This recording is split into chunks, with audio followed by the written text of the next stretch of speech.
Hey everybody, my name is Mackenzie, and what we're going to do is we're going to show you how to use Warp Stabilizer in Premiere Pro. Let's get started.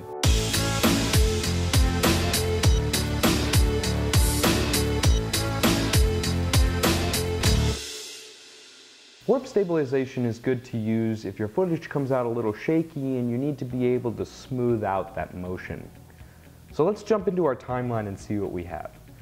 We have a clip here that I shot last weekend at a wedding, and we're going to drag this into our timeline, and what I'm going to do is just delete the audio here. Now, as you can see, the clip turns out pretty shaky, and so what we're going to do is we're going to use the Warp Stabilizer effect in Premiere Pro to be able to smooth out this footage and see what it looks like. Alright, let's type in Warp here in the Effects tab, go down to Video Effects, Distort, and Warp Stabilizer.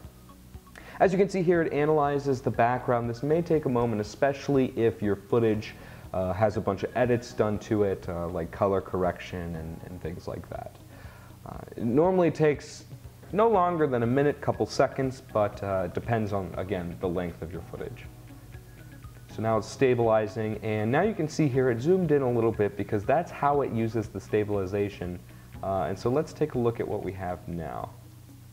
As you can see, it looks a lot better already, and obviously this clip needs to be colored and stuff like that, but for now, I mean, that looks great. The motion looks so much smoother than it did before.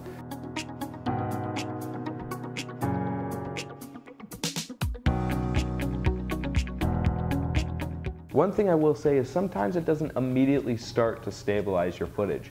If that's the case, come down to Effects Controls here, Warp Stabilizer, and what you're going to do is you're going to click this Analyze button that's grayed out.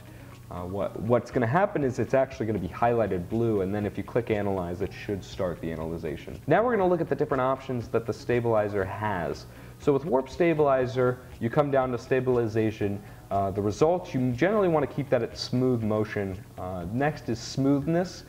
It starts out at 50%. Now this is up to your discretion on how much you need to smooth out your footage. With the method, you want to normally keep it at subspace warp, but sometimes you want to be able to bring it down to position, scale, and rotation. And again, this is stuff that you can play with your clips and see what works best for you. And finally, the borders. The borders is up to your discretion as well. If you want it to stabilize with just the clip, if you want it to crop it a little bit, auto scale. Generally, you want to keep it at stabilize, crop, and auto scale. But other than that, that's pretty much it. And that's how you use Warp Stabilizer in Premiere Pro. Be sure to leave a comment if you have any questions. Leave a like on this video, hit subscribe. My name is Mackenzie BB, and we'll see you guys next week.